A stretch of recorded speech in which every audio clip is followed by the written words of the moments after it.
all actions, whether it is perceived as sidestepping or backtracking, are actions made appropriately to allow you to gain momentum, re-experience what you may not have previously integrated, or rest and receive. Relapsing and falling back into your old programming are not possible either.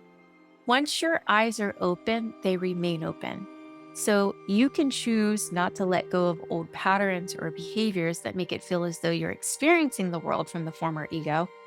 However, life will not feel the same, and you will continue to feel the calling to surrender to the little death.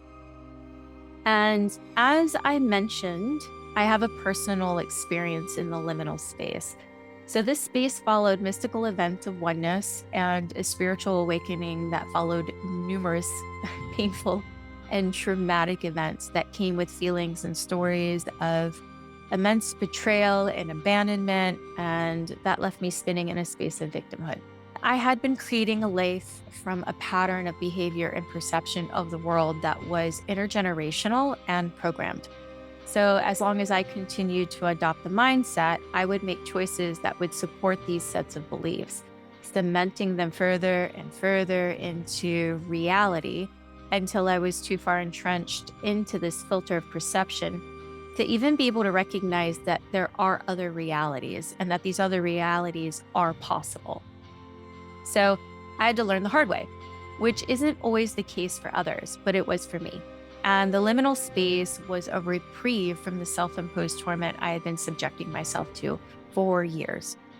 And despite the uncertainty, despite the confusion, and how I may have been perceived by others, it was like floating in a sound bath where the only sound was that of my own frequency.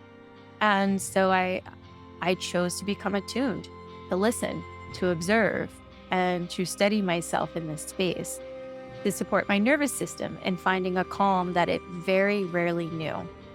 I chose to sit in the space of not knowing who Lelania was or was to become, but what I did know is that who I knew of her was gone and there was no going back.